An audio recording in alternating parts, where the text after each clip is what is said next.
শেখ পরিবারের আস্থাভাজন হয়ে শত কোটি টাকা অনিয়ম দুর্নীতি করে ১৬ বছর ধরে খুলনা জোনের বিভিন্ন জেলায় সড়ক ও জনপথ বিভাগের দায়িত্ব পালন করে আসছিলেন আনিসুজ্জামান মাসুদ। শেখ হেলাল ও শেখ তন্ময় সহ আওয়ামী লীগ নেতাদের সহযোগিতায় মাগুরা, ঢাকা, সিঙ্গাপুর, মালয়েশিয়া সহ বিভিন্ন স্থানে নামে বেনামে গড়েছেন বিপুল সম্পদের পাহাড়। মাসুদ অবৈধ ক্ষমতার প্রভাব খাটিয়ে সড়ক কর্মকর্তা ও কর্মচারীদের হয়রানি করতেন বলে অভিযোগ উঠেছে। অধস্তনদের অকথ্য ভাষায় গালিগালাজ, থানায় জিডি করা সহ নানা অভিযোগ তার বিরুদ্ধে। তার এমন দুর্ব্যবহারের কিছু প্রমাণ এসেছে দেশ টেলিভিশনের হাতে। আছে মারধরের ভিডিও। খুলনা শহরে থাকতে পারবে না, চ্যালেঞ্জ। প্রধানমন্ত্রীর কার্যালয়ে যাবে একটু পরে, শুধু করে নিয়ে কথা বলবো। হাইকোর্টে যাবো তোর বিরুদ্ধে, পারবো না স্যার। আপনি অ্যাটর্নি জেনারেল আমার বাসায় ডেকে নিয়েছিল শুক্রবার দিন, সেই দিনটা ছিল শুক্রবার দিন। ডেকে নেওয়ার পরে সিঁড়ির ওই জায়গায় ডেকে নিয়ে থাবা চিলঘুষি কতগুলো দিল, এই ইরিক গালাগালি অনেক কিছু বললো।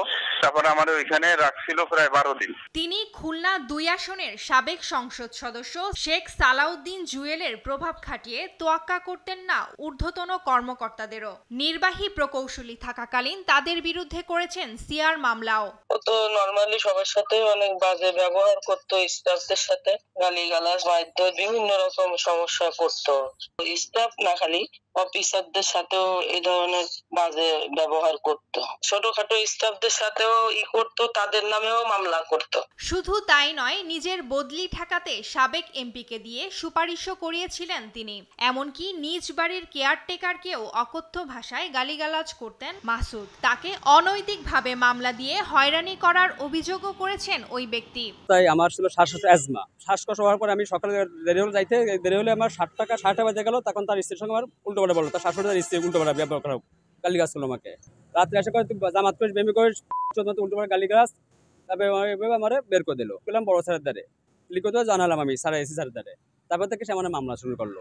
দেশ টিভির অনুসন্ধানে জানা যায়, দুদককে হাতে রাখতে অভিনব ব্যবস্থা নিতেন মাসুদ। সওজের বাংলোতে দুদক কর্মকর্তাদের রাখার ব্যবস্থা করে দেয় প্রকৌশলী মাসুদের বিরুদ্ধে কোনো অভিযোগ আমলে নিত না সংস্থাটি। ও দুদকে তো একজনই থাকে, ওই একজনই থাকে, কিন্তু উনি নাই, উনি বাইরে আছে। উনি বাইরে থেকে, উনি তো আইবিতে থাকে উনি, কিন্তু স্যার ঢাকার বাইরে আছে। স্যার ওই আমেরিকায় গেছে, উনি স্যার থাকে 1 নম্বর রুমে, নিচতলা 1 নম্বর রুমে। উনি ওই বছর 1.5 মতন আছে আর কি।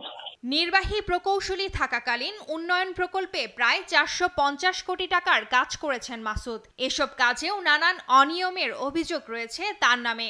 এমনকি কাজের 2 কোটি টাকা ভাগ বাটোয়ারারও অভিযোগ ছিল এই প্রকৌশলীর বিরুদ্ধে। এত সব অভিযোগ থাকার পরও বিষয়গুলো অস্বীকার করে এড়িয়ে যান মাসুদ।